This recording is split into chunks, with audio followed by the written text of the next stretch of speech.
वो भी नहीं आई, पोस्ट मैट्रिक स्कॉलरशिप भी नहीं आई, जेडे कॉन्स्टेंट कॉलेजों की ग्रांट है वो भी नहीं आई, जो भी पेंशन तो 2 महीने हो गए उन्होंने पई नहीं, पेंशन पई नहीं, पिछे जी भी नहीं थी उन्होंने 2 महीने पई। सर आप थोड़ा सा कर लिए जी। हाँ कर लो हाँ ठीक है सानू बात की ला लो रे नाम सारा और ही कर लेंगे नहीं पहले इन्होंने ठीक है एक मिनट कर पिछे हो जाओ गुरप्रीत भाई पिछे आ जाओ, 1 मिनट कर लेना पहले हो जाओ एक्चुअली ਉਹਨਾਂ ਨੂੰ ਪਤਾ ਲੱਗ ਜਾਂਦਾ ਸਾਰੀ ਗੱਲਬਾਤ। ਲੋ ਜੀ ਲੋ ਸਾਈਡ ਤੇ ਰੱਖ ਮੜਾ ਹਵਾ ਆਉਣ ਦੇ ਮੜੀ। ਸੋ ਬਹੁਤ ਹੀ ਸਤਿਕਾਰਯੋਗ ਅਧਿਆਪਕ ਸਾਹਿਬਾਨ, ਪੰਜਾਬੀ ਯੂਨੀਵਰਸਿਟੀ ਅਧਿਆਪਕ ਸੰਘ ਕੋਟਾ ਦੇ ਚੁਣੇ ਹੋਏ ਅਹੁਦੇਦਾਰ ਅਤੇ ਸਾਡੇ ਵਿੱਚ ਕੋਟਾ ਦੀ ਅਪੀਲ ਤੇ ਉਚੇਚੇ ਤੌਰ ਤੇ ਪਹੁੰਚੇ ਆਮ ਆਦਮੀ ਪਾਰਟੀ ਪੰਜਾਬ ਇਕਾਈ ਦੇ ਪ੍ਰਧਾਨ ਅਤੇ ਲੋਕ ਸਭਾ ਹਲਕਾ ਸੰਗਰੂਰ ਤੋਂ ਲਗਾਤਾਰ 2 ਵਾਰ ਚੁਣੇ ਹੋਏ ਮੈਂਬਰ ਪਾਰਲੀਮੈਂਟ ਸਰਦਾਰ ਭਗਵੰਤ ਸਿੰਘ ਮਾਨ ਜੀ, ਆਪ ਸਾਰਿਆਂ ਦਾ ਇੱਥੇ ਪਹੁੰਚਣ ਤੇ ਬਹੁਤ ਸਵਾਗਤ ਹੈ।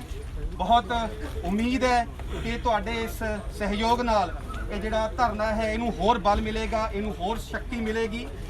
ਸੋ ਮਾਲਵੇ ਦੀ ਜਿਹੜੀ ਹੈ ਸਿਰਮੌਰ ਸੰਸਥਾ ਜੋ ਇੱਕ ਭਾਸ਼ਾ ਦੇ ਨਾਮ ਤੇ, ਪੰਜਾਬੀ ਭਾਸ਼ਾ ਦੇ ਨਾਮ ਤੇ ਬਣੀ ਹੋਈ ਸੰਸਥਾ, ਜਿਸ ਦਾ ਮੋਟਿਵ ਪੰਜਾਬੀ ਭਾਸ਼ਾ ਦਾ ਪ੍ਰਚਾਰ ਪ੍ਰਸਾਰ ਅਤੇ ਹੋਰ ਇਸ ਨਾਲ ਸੰਬੰਧਿਤ ਕਾਰਜਾਂ ਨੂੰ ਨੇਪਰੇ ਚਾੜਨਾ, ਪਿਛਲੇ ਕੁਝ ਸਮੇਂ ਤੋਂ ਇਹ ਕਾਫੀ ਮਾੜੇ ਦੌਰ ਤੋਂ ਨਿਕਲ ਰਹੀ ਹੈ। ਕਈ ਤਰ੍ਹਾਂ ਦੀਆਂ ਸਮੱਸਿਆਵਾਂ ਦਾ ਸਾਹਮਣਾ ਕਰ ਰਹੀ ਹੈ, ਕੁਝ ਆਰਥਿਕ ਸਮੱਸਿਆਵਾਂ, ਕੁਝ ਪ੍ਰਸ਼ਾਸਨਿਕ ਸਮੱਸਿਆਵਾਂ, ਉਹ ਸਾਰੀਆਂ ਅਸੀਂ ਜਿਹੜੀਆਂ ਰੋਜ਼ ਫੇਸ ਕਰ ਰਹੇ ਹਾਂ। ਔਰ ਉਹਨਾਂ ਸਮੱਸਿਆਵਾਂ ਕਾਰਨ ਸਾਡੇ ਜਿਹੜੇ ਅਧਿਆਪਕ ਸਾਹਿਬਾਨ ਨੇ ਉਹਨਾਂ ਨੂੰ ਇਹ ਸੰਘਰਸ਼ ਧਰਨੇ ਮੁਜ਼ਾਹਰੇ ਦਾ ਜਿਹੜਾ ਰਸਤਾ ਅਪਣਾਉਣਾ ਪਿਆ। ਔਰ ਉਸੇ ਦੀ ਕੜੀ ਦੇ ਵਿੱਚ ਅਸੀਂ ਸਾਡੀਆਂ ਸਾਰੀਆਂ ਭਰਾਤਰੀ ਜਥੇਬੰਦੀਆਂ ਨੂੰ ਕੋਟਾ ਵੱਲੋਂ ਅਪੀਲ ਕੀਤੀ ਕਿ ਉਹ ਸਾਡੇ ਇਸ ਧਰਨੇ 'ਚ ਸ਼ਾਮਲ ਹੋ ਕੇ ਇਸ ਧਰਨੇ ਨੂੰ ਹੋਰ ਸਟਰੈਂਥਨ ਕਰਨ, ਤਾਂ ਕਿ ਜਿਹੜੀ ਸਾਡੇ ਅਧਿਆਪਕ ਸਾਥੀਆਂ ਦੀ ਆਵਾਜ਼ ਹੈ ਉਹ ਸਹੀ ਜਗ੍ਹਾ ਤੇ ਪਹੁੰਚਾਈ ਜਾ ਸਕੇ ਅਤੇ ਉਹਨਾਂ ਦੇ ਜਿਹੜੇ ਜਾਇਜ਼ ਹੱਕ ਨੇ ਉਹ ਸਮੇਂ ਸਿਰ ਰਿਲੀਜ਼ ਕਰ ਸਕਣ। ਹੁਣ ਮੈਂ ਸਾਡੇ ਅਧਿਆਪਕ ਸੰਘ ਦੇ, ਪੰਜਾਬੀ ਯੂਨੀਵਰਸਿਟੀ ਅਧਿਆਪਕ ਸੰਘ ਕੋਟਾ ਦੇ ਜਨਰਲ ਸਕੱਤਰ ਡਾਕਟਰ ਗੁਰਨਾਮ ਸਿੰਘ ਵਿਰਕ ਉਹਨਾਂ ਨੂੰ ਬੇਨਤੀ ਕਰਾਂਗਾ ਕਿ ਉਹ ਸਟੇਜ ਤੇ ਆਉਣ ਔਰ ਸਾਡੇ ਉਚੇਚੇ ਤੌਰ ਤੇ ਪਹੁੰਚੇ ਮਹਿਮਾਨ ਭਗਵੰਤ ਮਾਨ ਹੋਣਾ ਦਾ ਸਵਾਗਤ ਕਰਨ ਅਤੇ ਉਹਨਾਂ ਨੂੰ ਯੂਨੀਵਰਸਿਟੀ ਦੀਆਂ ਜਿਹੜੀਆਂ ਸਮੱਸਿਆਵਾਂ ਨੇ ਉਹਨਾਂ ਨਾਲ ਵੀ ਰੂਬਰੂ ਕਰਾਉਣ। ਡਾਕਟਰ ਗੁਰਨਾਮ ਸਿੰਘ, बहुत बहुत धन्यवाद। डॉक्टर अवनीत, हो चुकी है पीड़ पर बसी पिघलनी चाहिए, अब तो इस हिमालय से कोई गंगा निकलनी चाहिए। अब तो ये दीवार पर्दों की तरह हिलने लगी, मेरी कोशिश है कि ये बुनियाद हिलनी चाहिए, मेरी कोशिश है कि ये बुनियाद हिलनी चाहिए। दोस्तों, पंजाबी यूनिवर्सिटी अध्यापक संघ दे अपील करन उत्ते आम आदमी पार्टी ने अपना मुंडला फर्ज समझिया। पहलों हरपाल चीमा जी आए, उस तो बाद सरदार भगवंत सिंह मान जी और ने उचेचे तौर पे यूनिवर्सिटी के प्रति अपना फर्ज समझदे होया इत्थे साडे धरने में शिरकत की ते असीं उन्हां नूं इत्थे पहुंचण ते पंजाबी यूनिवर्सिटी अध्यापक संघ वालों जी आया आखदे हां ते साडा भगवंत सिंह मान होरां उत्ते हक इस करके भी बन जाता है क्योंकि ये पंजाबी दी इस मालवे की धरती के उत्ते बनी हुई पंजाबी के प्रसार प्रसार वास्ते विकास वास्ते यूनिवर्सिटी जी भाषा के नाम से दूजी यूनिवर्सिटी है, वो विद्यार्थी भी ने, ये एलुमनी भी ने। इस करके ये बतौर आम आदमी पार्टी दे पंजाब के प्रधान ते MP होने तो बिना साडा इन्हां दे उत्ते परिवारक तौर ते भी हक ज्यादा है, तो असीं इन्हां दा फिर तो स्वागत करते हैं। इस दे विच सानू कोई गल कहण तो गुरेज नहीं है कि असीं अपना अंदर जो साडा पाटा पिया है, जिहड़ा अंदर साडा लीरो लीर होया पिया, असीं तुहाडे सामने खोल के रखांगे। असीं तुहानू दसना चाहुंदे हां कि इत्थे ये यूनिवर्सिटी की हालत कितनी माड़ी है। इस समय यूनिवर्सिटी के उत्ते 150 करोड़ रुपए का कर्जा है ते ओदी ब्याज दर 12% है ते सरकार है पौने 9 करोड़ 8.70 लाख रुपया जो यूनिवर्सिटी नूं एनुअल मंथली ग्रांट देंदी है ते एक किश्त 12 के 13 करोड़ की साडी बैंक नूं सालाना ब्याज के रूप च चली जाती है ते सालाना एनुअल ग्रांट 108 करोड़ रुपए। ਪਿਛਲੇ 6 ਮਹੀਨਿਆਂ ਤੋਂ ਮਾਰਚ ਤੋਂ ਲੈ ਕੇ ਹੁਣ ਤੱਕ ਸਾਡੀਆਂ ਜਿਹੜੀਆਂ ਐਨਪੀਐਸ ਤੇ ਜੀਪੀਐਫ ਦੀਆਂ ਕਟੌਤੀਆਂ ਨੇ ਉਹ ਸਾਡੇ ਖਾਤਿਆਂ 'ਚ ਨਹੀਂ ਪਈਆਂ, ਉਹ ਸਾਡੀ ਤਨਖਾਹ ਦਾ ਹਿੱਸਾ ਨੇ। ਅਧਿਆਪਕਾਂ ਦੀਆਂ ਤਨਖਾਹਾਂ ਦੇ ਵਿੱਚੋਂ ਇਹ ਜਿਹੜੀਆਂ ਕਟੌਤੀਆਂ ਉਹਨਾਂ ਦੇ ਸੰਬੰਧਿਤ ਖਾਤਿਆਂ ਦੇ ਵਿੱਚ ਨਾ ਪਾਉਣਾ ਆਪਣੇ ਆਪ ਵਿੱਚ ਇੱਕ ਅਪਰਾਧਿਕ ਮਾਮਲਾ ਹੈ, ਆਪਣੇ ਆਪ ਦੇ ਵਿੱਚ ਇੱਕ ਇੰਬੈਜ਼ਲਮੈਂਟ ਹੈ। ਸੋ ਇਸ ਦੇ ਨਾਲ ਸਰਕਾਰ ਦੇ ਕੋਲ ਸਾਡਾ ਪੋਸਟ ਮੈਟ੍ਰਿਕ ਸਕਾਲਰਸ਼ਿਪ ਦਾ ਪੈਸਾ ਪਿਆ ਹੋਇਆ, ਉਹ ਸਾਡਾ ਬੈਕਲੌਗ ਉਹਨਾਂ ਨੇ ਨਹੀਂ ਦਿੱਤਾ। ਇਸ ਤੋਂ ਉੱਤੇ ਕੌਂਸਟੈਂਟ ਕਾਲਜਾਂ ਦੇ ਨਾਂ ਦੇ ਉੱਤੇ ਸਾਨੂੰ 1.5 ਕਰੋੜ ਰੁਪਇਆ ਪਰ ਕੌਂਸਟੈਂਟ ਕਾਲਜ ਦੇਣਾ ਸੀ, ਸਰਕਾਰ ਨੇ ਵਾਅਦਾ ਕੀਤਾ, ਉਹ ਸਰਕਾਰ ਨੇ ਹਾਲੇ ਆਪਣੇ ਕੋਲ ਰੱਖਿਆ, ਉਹ ਵੀ ਨਹੀਂ ਸਾਡਾ ਜਾਰੀ। ਔਰ ਹੈਰਾਨੀ ਦੀ ਗੱਲ ਇਹ ਹੈ ਕਿ ਸਰਕਾਰ ਨੇ ਡਾਕਟਰ ਪੂਰਾ ਸਿੰਘ ਘੁੰਮਣ ਵਾਈਸ ਚਾਂਸਲਰ ਨੂੰ ਦੂਜੀ ਟਰਮ ਦੇ ਦਿੱਤੀ, ਪਰ ਇਹ ਮਾਰਚ ਤੋਂ ਬਾਅਦ ਇੱਕ ਦਿਨ ਵੀ ਦਫ਼ਤਰ ਨਹੀਂ ਗਏ। ਬਸ ਜਦੋਂ ਸ਼ਾਮ ਨੂੰ 4 ਵਜੇ ਇੱਕ ਗੇੜਾ ਮਾਰ ਕੇ ਕਾਰ ਦੇ ਵਿੱਚ ਇਦਾਂ ਹੋ ਜਾਂਦਾ ਹੈ ਕਿ ਮੈਂ ਦਫ਼ਤਰ ਆਇਆ। ਇੱਕ ਕੈਂਪ ਆਫਿਸ ਬਣਾਇਆ ਹੋਇਆ ਇਹਨਾਂ ਨੇ, ਇਹ ਦਫ਼ਤਰ ਤੋਂ ਯੂਨੀਵਰਸਿਟੀ ਨੂੰ ਨਹੀਂ ਚਲਾ ਰਹੇ ਤੇ ਯੋਗ ਅਗਵਾਈ ਦੇਣ ਦੇ ਵਿੱਚ ਫੇਲ ਹੋ ਚੁੱਕੇ ਨੇ।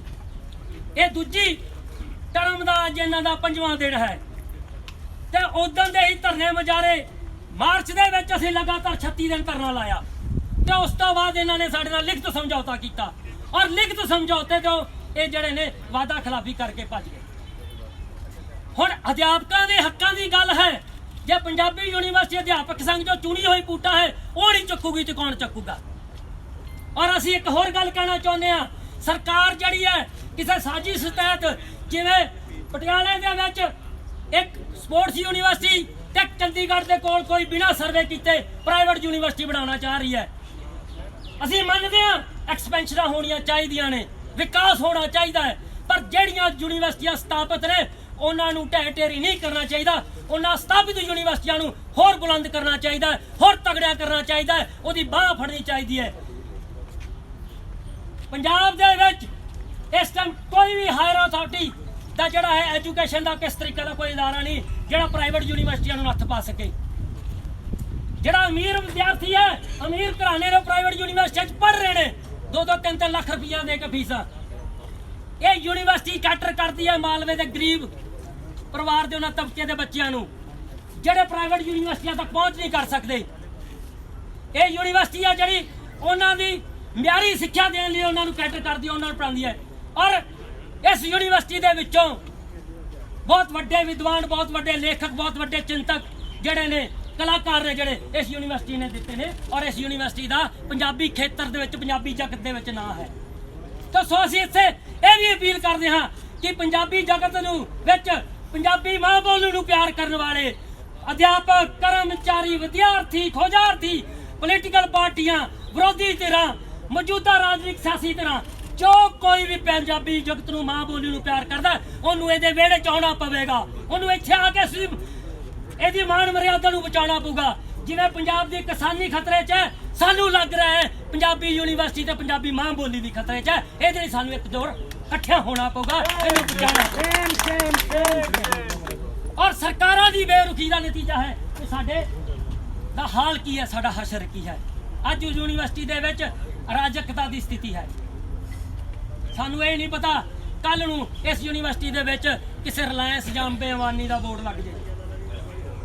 ਸਾਨੂੰ ਕੌਰ ਸਿੰਘ ਸੇਖੋਂ ਕਹਿੰਦੇ ਸੀ ਵੀ ਕਿਸੇ ਦੇ ਇੱਥੇ ਬੋਰਡ ਲੱਗਣਗੇ, ਇਹ ਵਿਕੂਗੀ ਪ੍ਰਾਈਵੇਟ ਹੱਥਾਂ ਨੂੰ। ਸਾਨੂੰ ਲੱਗ ਰਿਹਾ ਇਹ ਸਾਡੇ ਨਾਲ ਹੋਣ ਜਾ ਰਿਹਾ ਹੈ।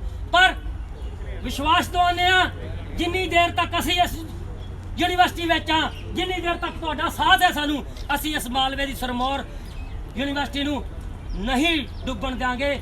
ਅਸੀਂ ਇਹਦੇ ਹੀਲੇ ਵਸੀਲੇ ਲਈ ਜਿੱਥੋਂ ਤੱਕ ਵੀ ਸਾਨੂੰ ਲੜਨਾ ਪਿਆ ਅਸੀਂ ਆਪਣਾ ਖੂਨ ਵੀ ਡੋਲਾਂਗੇ, ਪਸੀਨਾ ਤਾਂ ਅਸੀਂ ਡੋਲ ਹੀ ਰਹੇ ਹਾਂ, ਦੇਖ ਹੀ ਰਹੇ ਹਾਂ। ਸੋ ਮਾਨ ਸਾਹਿਬ, 7ਵਾਂ ਪੇ ਕਮਿਸ਼ਨ ਸਾਡਾ ਹਾਲੇ ਤੱਕ ਨਹੀਂ ਲਾਗੂ ਹੋਇਆ। ਸਾਰੇ ਹਿੰਦੁਸਤਾਨ 'ਚ ਲਾਗੂ ਹੋ ਗਿਆ, ਸਾਡੇ ਨਹੀਂ ਲਾਗੂ ਹੋਇਆ, ਪੰਜਾਬ ਦੇ ਵਿੱਚ ਨਹੀਂ ਲਾਗੂ ਹੋਇਆ।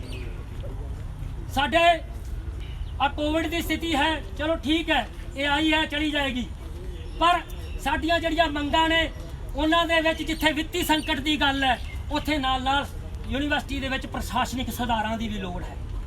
ਯੂਨੀਵਰਸਿਟੀ ਨੂੰ ਬਚਾਉਣ ਦੇ ਲਈ ਸਾਨੂੰ ਇਹਦੇ ਪਿੱਛੇ ਜਿਹੜੇ ਕਾਰਨ ਨੇ ਇੱਥੋਂ ਤੱਕ ਪਹੁੰਚਣ ਦੇ, ਅਸੀਂ ਉਹਨਾਂ ਕਾਰਨਾਂ ਦੀ ਹਾਲੇ ਤੱਕ ਪੜਚੋਲ ਨਹੀਂ ਕੀਤੀ, ਕਿੰਨਾ ਕਾਰਨਾਂ ਕਰਕੇ ਅਸੀਂ ਇੱਥੋਂ ਤੱਕ ਪਹੁੰਚੇ ਹਾਂ। ਸੋ ਪੰਜਾਬੀ ਯੂਨੀਵਰਸਿਟੀ ਅਧਿਆਪਕ ਸੰਘ ਪੂਟਾ ਵੱਲੋਂ ਅਸੀਂ ਤੁਹਾਡਾ ਇੱਥੇ ਪਹੁੰਚਣ ਤੇ ਜੀ ਆਇਆਂ ਕਹਿੰਦੇ ਹਾਂ, ਦੁਬਾਰੇ ਸਵਾਗਤ ਕਰਦੇ ਹਾਂ ਤੇ ਹੁਣ ਅਸੀਂ ਤੁਹਾਨੂੰ ਬੇਨਤੀ ਕਰਦੇ ਹਾਂ ਕਿ ਤੁਸੀਂ ਆਪਣੇ ਵਿਚਾਰ ਜਿਹੜੇ ਨੇ ਸਾਡੇ ਅਧਿਆਪਕ ਸਾਥੀਆਂ ਨਾਲ ਰੱਖੋ। ਸਰਦਾਰ ਭਗਵੰਤ ਸਿੰਘ। ਅਧਿਆਪਕ ਏਕਤਾ ਜ਼ਿੰਦਾਬਾਦ ਜ਼ਿੰਦਾਬਾਦ ਜ਼ਿੰਦਾਬਾਦ, ਸਾਡਾ ਏਕਤਾ ਜ਼ਿੰਦਾਬਾਦ ਜ਼ਿੰਦਾਬਾਦ ਜ਼ਿੰਦਾਬਾਦ। ਪੰਜਾਬੀ ਯੂਨੀਵਰਸਿਟੀ ਅਧਿਆਪਕ ਸੰਘ ਕੁੱਟਾ ਦੇ ਵੱਖ-ਵੱਖ ਅਹੁਦੇਦਾਰ ਸਾਹਿਬਾਨ, ਸਤਿਕਾਰਯੋਗ ਅਧਿਆਪਕ ਸਾਹਿਬਾਨ, ਤੁਸੀਂ ਅੱਜ ਮੈਨੂੰ ਇੱਥੇ ਬੁਲਾਇਆ। ਚੰਗਾ ਹੁੰਦਾ ਜੇ ਤੁਸੀਂ ਮੈਨੂੰ ਤੇ ਕਿਸੇ ਖੁਸ਼ੀ ਦੇ ਮੌਕੇ ਤੇ ਬੁਲਾਉਂਦੇ, ਕੋਈ ਬਿਲਡਿੰਗ ਦਾ ਉਦਘਾਟਨ ਕਰਨ ਵਾਸਤੇ ਜਾਂ ਕੋਈ ਤੁਹਾਡੇ ਲਈ ਕੋਈ ਸਹੂਲਤਾਂ ਜਾਂ ਕੋਈ ਤੁਹਾਡੇ ਲਈ ਕੋਈ ਲਾਇਬ੍ਰੇਰੀ ਜਾਂ ਤੁਹਾਡੇ ਲਈ ਕੋਈ ਇਸ ਤਰ੍ਹਾਂ ਦੇ ਪ੍ਰਬੰਧਾਂ ਦੀ ਖੁਸ਼ੀ ਦੇ ਵਿੱਚ ਤੁਸੀਂ ਮੈਨੂੰ ਬੁਲਾਉਂਦੇ, ਜ਼ਿਆਦਾ ਮੈਨੂੰ ਖੁਸ਼ੀ ਹੁੰਦੀ। ਪਰ ਤੁਸੀਂ ਇੱਕ ਲੜਾਈ ਲੜ ਰਹੇ ਹੋ, ਉਹਦੇ ਵਿੱਚ ਬੁਲਾਇਆ। ਕੋਈ ਗੱਲ ਨਹੀਂ, ਇਹ ਵੀ ਪੰਜਾਬੀ ਖੂਨ ਦਾ ਇੱਕ ਹਿੱਸਾ ਹੈ ਕਿ ਅਸੀਂ ਜਿੰਨੀਆਂ ਲੜਾਈਆਂ ਲੜੀਆਂ ਨੇ, ਪੰਜਾਬ ਜੰਮਿਆਂ ਨੂੰ ਨਿਤ ਮੁਹਿੰਮਾਂ ਤੇ ਲੜਾਈਆਂ ਜਿੱਤੀਆਂ ਵੀ ਨੇ। ਇਹ ਅਦਾਰਾ ਜਿਹੜਾ, ਜਿਸ ਤਰ੍ਹਾਂ ਵਿਰਕ ਸਾਹਿਬ ਨੇ ਕਿਹਾ, ਮੇਰੇ ਲਈ ਕੋਈ ਬਗਾਨਾ ਨਹੀਂ ਹੈਗਾ। ਮੈਂ ਇਹਨਾਂ ਸੜਕਾਂ ਤੇ ਇਹਨਾਂ ਜਿਹੜੀਆਂ ਬਿਲਡਿੰਗਾਂ ਦੇ ਵਿੱਚ ਬਹੁਤ ਵਾਰੀ ਆਏ ਆ।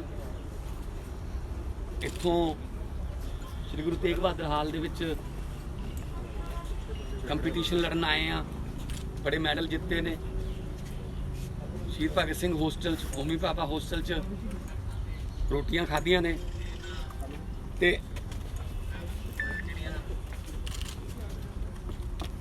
ਮੇਰੇ ਲਈ ਕੋਈ ਇਹ ਅਦਾਰਾ ਬਗਾਨਾ ਨਹੀਂ ਹੈਗਾ। ਤੇ ਮੈਂ ਸਮੇਂ-ਸਮੇਂ ਤੇ ਜਦੋਂ ਜਿੱਥੇ ਮੈਨੂੰ ਮੌਕਾ ਮਿਲਦਾ, ਜਿਹੜੇ ਮੰਚ ਤੇ, ਮੈਂ ਗੱਲ ਕਰਦਾ ਰਹਿਣਾ ਕਿ ਮੈਂ ਪੰਜਾਬੀ ਯੂਨੀਵਰਸਿਟੀ ਪਟਿਆਲਾ ਦਾ ਵਿਦਿਆਰਥੀ ਹਾਂ। ਪੰਜਾਬੀ ਯੂਨੀਵਰਸਿਟੀ ਪਟਿਆਲਾ ਦੀ ਪ੍ਰੋਡਕਸ਼ਨ ਇਕੱਲਾ ਮੈਂ ਨਹੀਂ, ਬਹੁਤ ਸਾਰੇ ਵੱਡੇ ਵੱਡੇ ਕਲਾਕਾਰ, ਲੇਖਕ, ਵੱਡੇ ਵੱਡੇ ਵਿਦਵਾਨ, ਚਿੰਤਕ, ਪੱਤਰਕਾਰ ਇਸ ਕੋਈ ਜਰਨਲਿਜ਼ਮ 'ਚੋਂ ਗਿਆ, ਕੋਈ ਥੀਏਟਰ 'ਚੋਂ ਗਿਆ, ਕੋਈ ਕਿਸੇ ਡਿਪਾਰਟਮੈਂਟ 'ਚੋਂ ਗਿਆ, ਔਰ ਉਹਨਾਂ ਨੇ ਪੰਜਾਬੀ ਮਾਂ ਬੋਲੀ ਦਾ ਨਾਮ ਉੱਚਾ ਕੀਤਾ ਆਪਣੇ ਆਪਣੇ ਫੀਲਡ ਦੇ ਵਿੱਚ। ਪਰ ਮੈਂ ਦੇਖ ਰਿਹਾ ਪਿਛਲੇ ਕਈ ਸਾਲਾਂ ਤੋਂ ਗ੍ਰਾਫ ਜਿਹੜਾ ਹੈ ਪੰਜਾਬੀ ਯੂਨੀਵਰਸਿਟੀ ਦਾ, ਜਿਹੜੀ ਕਿ ਪੰਜਾਬੀ ਮਾਂ ਬੋਲੀ ਨੂੰ ਪ੍ਰਮੋਟ ਕਰਨ ਲਈ ਬਣੀ ਸੀ, ਉਹਦੇ ਪ੍ਰਚਾਰ ਪ੍ਰਸਾਰ ਲਈ ਬਣੀ ਸੀ, ਬਜਾਏ ਇਸ ਦੇ ਕਿ ਪੰਜਾਬੀ ਮਾਂ ਬੋਲੀ ਦਾ ਪ੍ਰਸਾਰ ਕਰਦੀ, ਉਹ ਆਪਣਾ ਜਿਹੜਾ ਗ੍ਰਾਫ ਹੈ ਉਹ ਵੀ ਥੱਲੇ ਵੱਲ ਨੂੰ ਚੱਲ ਰਿਹਾ ਹੈ। ਪਾਰਲੀਮੈਂਟ ਦੇ ਵਿੱਚ ਮੈਂ ਜਦੋਂ ਡਿਬੇਟ ਹੋਈ ਸੀ ਸੰਸਕ੍ਰਿਤ ਯੂਨੀਵਰਸਿਟੀ, ਜਿਸ ਦਿਨ ਇਹਨਾਂ ਨੇ ਉਹਦਾ ਬਿੱਲ ਲੈ ਕੇ ਆਏ ਸੀ, ਉਸ ਦਿਨ ਮੈਂ ਬੋਲਿਆ ਸੀ ਕਿ ਬਣਾਓ ਜੀ ਸਦਕੇ ਬੁਲਾਓ, ਬਣਾਓ ਸੰਸਕ੍ਰਿਤ ਯੂਨੀਵਰਸਿਟੀ, ਪਰ ਜਿਹੜੀਆਂ ਹੋਰ ਭਾਸ਼ਾਵਾਂ ਦੀਆਂ ਯੂਨੀਵਰਸਿਟੀਆਂ ਨੇ ਉਹਨਾਂ ਦੀ ਕੀਮਤ ਤੇ ਨਾ ਬਣਾਓ। ਮੈਂ ਉਸ ਦਿਨ ਪੰਜਾਬੀ ਯੂਨੀਵਰਸਿਟੀ ਦਾ, ਤੁਸੀਂ ਸ਼ਾਇਦ ਸੁਣਿਆ ਵੀ ਹੋਣਾ, ਨਾਮ ਲਿਆ ਸੀ ਕਿ ਉਹ ਯੂਨੀਵਰਸਿਟੀ ਜਿਹੜੀ ਅੱਜ ਤਨਖਾਹਾਂ ਦੇਣ ਨੂੰ ਤਰਸ ਰਹੀ ਹੈ। ਤੇ ਬਿਲਕੁਲ ਸਹੀ, ਤੁਹਾਡੀਆਂ ਉਹੀ ਮੰਗਾਂ ਨੇ। ਅੱਜ ਪੰਜਾਬੀ ਦੀ ਐਮਏ ਕਰਨ ਨੂੰ ਇੱਥੇ ਬੱਚੇ ਨਹੀਂ ਮਿਲ ਰਹੇ। ਕਾਰਨ ਕੀ ਹੈ? ਅੱਗੇ ਕਿੱਥੇ ਜਾਣਗੇ ਫਿਰ ਉਹ? ਅੱਜ ਈਟੀਟੀ, ਟੈਟ ਵਰਗੇ ਔਖੇ ਇਮਤਿਹਾਨ ਪਾਸ ਕਰਕੇ ਸਾਡੀਆਂ ਧੀਆਂ, ਸਾਡੀਆਂ ਭੈਣਾਂ, ਸਾਡੇ ਨੌਜਵਾਨ ਮੁੰਡੇ ਭਰਾ ਸਾਡੇ, ਉਹ ਪਾਣੀ ਦੀਆਂ ਟੈਂਕੀਆਂ ਤੇ ਚੜੇ ਫਿਰਦੇ ਨੇ।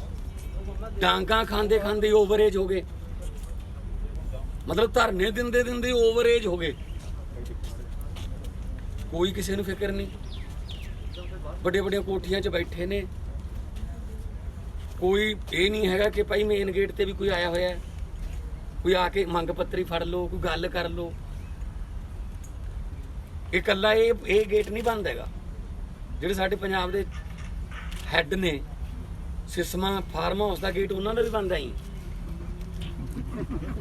ਉਹਨਾਂ ਦਾ ਵੀ ਗੇਟ ਬੰਦ ਹੈ, ਜਾਣ ਹੀ ਦਿੰਦੇ ਉੱਤੇ ਤੱਕ। ਕੁੱਤੇ ਛੱਡਣ ਨੂੰ ਫਿਰਦੇ ਜੀ ਪਿੱਛੇ। ਸੋ ਇਹ ਜਦੋਂ ਹਾਕਮਾਂ ਦੇ ਗੇਟ ਬੰਦ ਹੋ ਜਾਂਦੇ ਨੇ ਤਾਂ ਫਿਰ ਜਦੋਂ ਜਨਤਾ, ਫਿਰ ਉਹਨੂੰ ਆਉਣਾ ਪੈਂਦਾ ਸੜਕਾਂ ਤੇ। ਤੁਸੀਂ ਹਰ ਰੋਜ਼, ਤੁਸੀਂ ਟੀਚਰ ਹੋ, ਮਤਲਬ ਮੈਂ ਖੁਦ ਅਧਿਆਪਕ ਦਾ ਬੇਟਾ, ਤੁਸੀਂ ਹਰ ਰੋਜ਼ ਇਹ ਗੱਲਾਂ ਪੜ੍ਹਾਉਂਦੇ ਹੋ ਕਿ ਜਦੋਂ ਜ਼ੁਲਮ ਦੀ ਹੱਦ ਹੋ ਜਾਂਦੀ ਹੈ ਫਿਰ ਪਬਲਿਕ ਨੂੰ ਸੜਕਾਂ ਤੇ ਆਉਣਾ ਪੈਂਦਾ ਹੈ।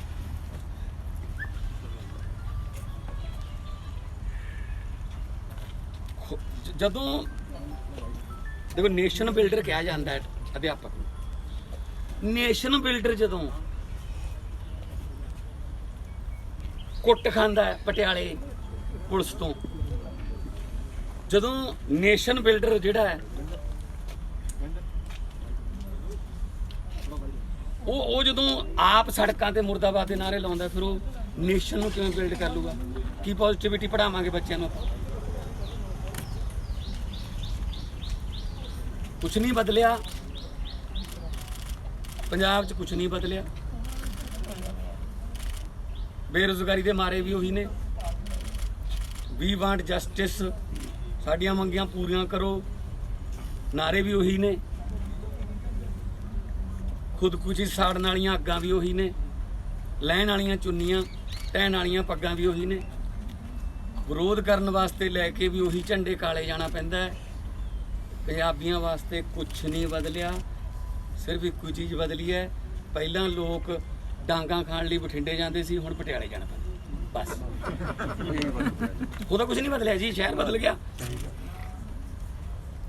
ਸ਼ਹਿਰ ਬਦਲ ਗਿਆ, ਹੋਰ ਤਾਂ ਕੀ ਬਦਲ ਗਿਆ? ਸਾਰਾ ਕੁਝ ਸੇਮ ਚੱਲ ਰਿਹਾ ਹੈ, ਲੁੱਟ ਸੇਮ ਚੱਲ ਰਹੀ ਹੈ ਕਿਸੇ ਵੀ ਫੀਲਡ 'ਚ।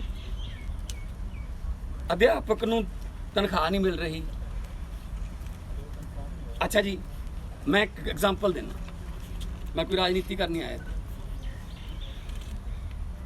ਦਿੱਲੀ ਦੇ ਵਿੱਚ ਆਮ ਆਦਮੀ ਪਾਰਟੀ ਦੀ ਸਰਕਾਰ ਹੈ। ਜਿਸ ਵੇਲੇ 2015 ਦੇ ਵਿੱਚ ਸਹੁੰ ਚੁੱਕੀ ਸੀ ਅਰਵਿੰਦ ਕੇਜਰੀਵਾਲ ਜੀ, ਜਿਹੜੇ ਫੈਕਲਟੀ ਟੀਚਰ ਨੇ ਉਹਨਾਂ ਦੀ ਤਨਖਾਹ 17,000 ਰੁਪਏ ਸੀ, ਅੱਜ 34,000 ਰੁਪਏ। ਸਰਕਾਰੀ ਸਕੂਲਾਂ ਦਾ ਰਿਜ਼ਲਟ ਪ੍ਰਾਈਵੇਟ ਨਾਲੋਂ ਮੱਚ ਬੈਟਰ ਆ ਰਿਹਾ। ਦਿੱਲੀ ਦੇ ਪ੍ਰਾਈਵੇਟ ਸਕੂਲਾਂ ਨਾਲੋਂ।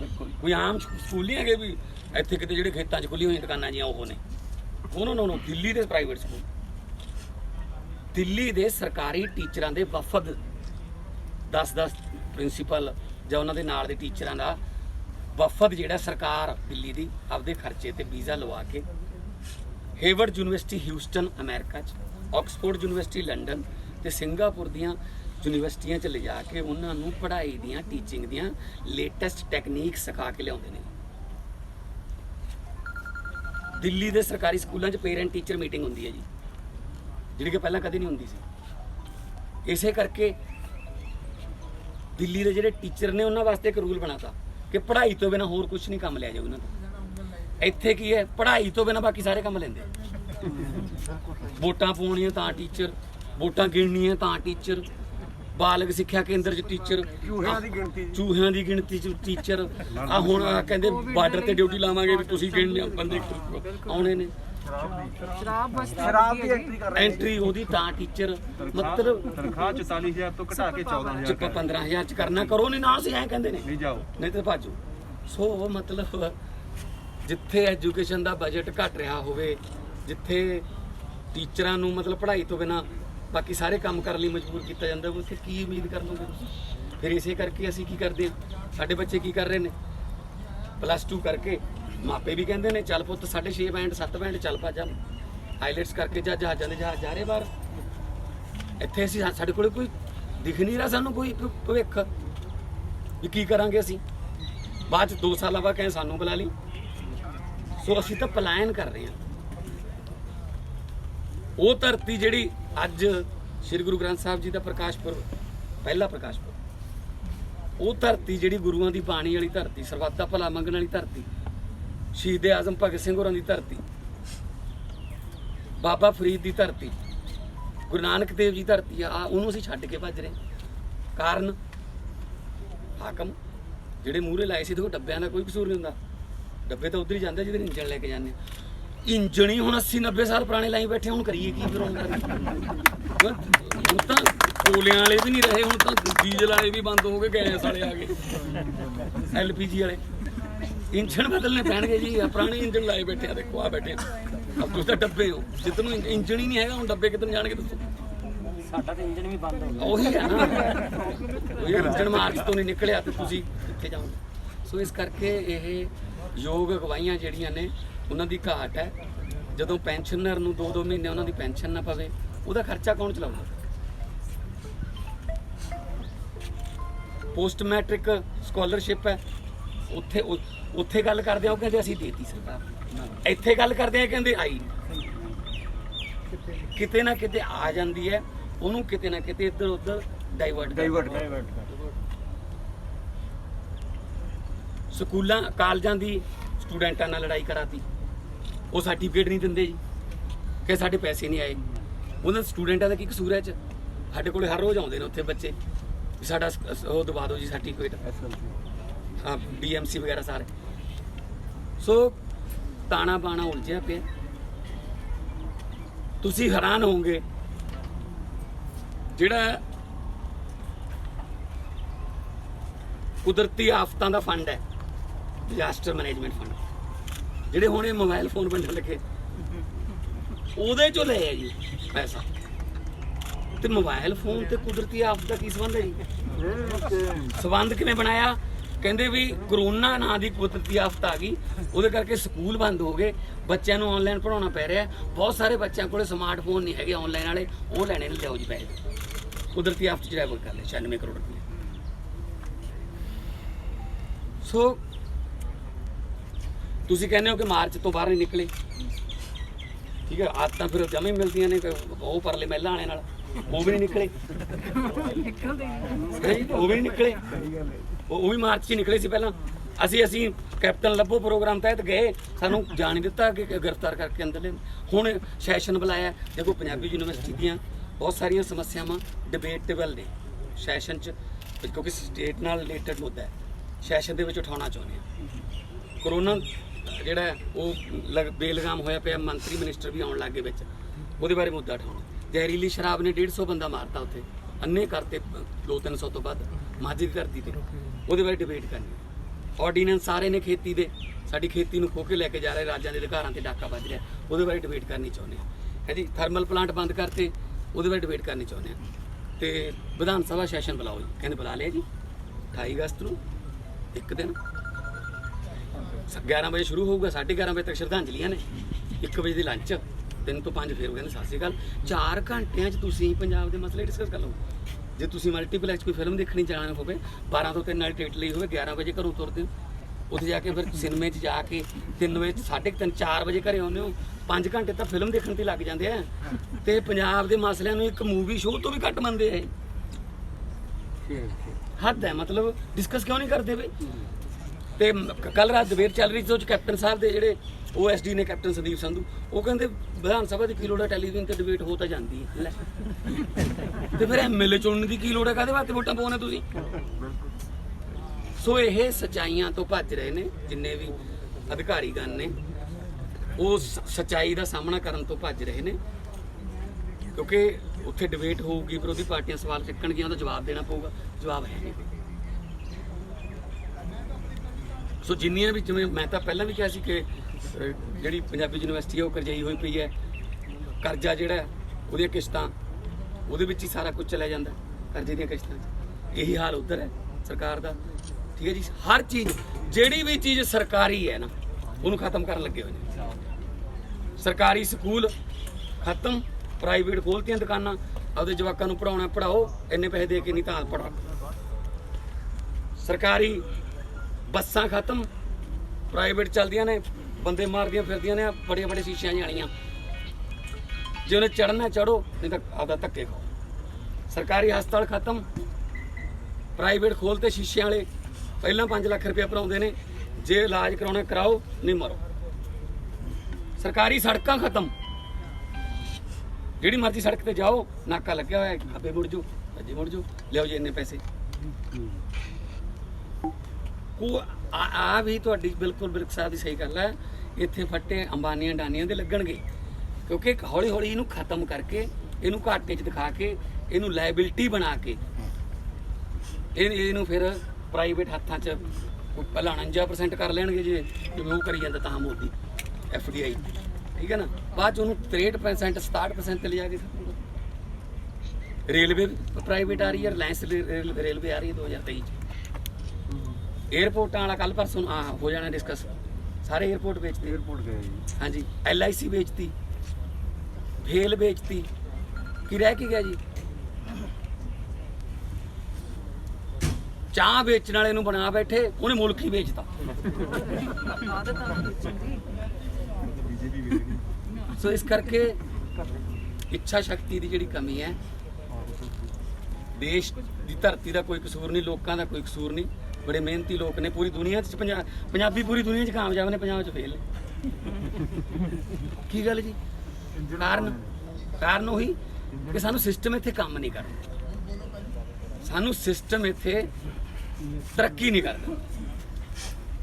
ਉੱਥੇ ਅਮਰੀਕਾ ਕੈਨੇਡਾ ਜਾਂਦੇ ਆ, ਬੜੇ ਵੱਡੇ ਵੱਡੇ ਬਿਜ਼ਨਸ ਨੇ ਆਪਣੇ ਪੰਜਾਬੀਆਂ ਦੇ, ਉੱਥੇ ਜੇ ਕੋਈ ਰੈਸਟੋਰੈਂਟ ਖੋਲ ਲੂਗਾ ਤਾਂ ਗਵਰਨਮੈਂਟ ਉਹਨੂੰ ਐਪਰੀਸ਼ੀਏਟ ਕਰਦੀ ਹੈ, ਤੂੰ ਵੱਡਾ ਰੈਸਟੋਰੈਂਟ ਕਰ, ਤੂੰ ਹੋਰ ਬੰਦਿਆਂ ਨੂੰ ਕੰਮ ਦੇ।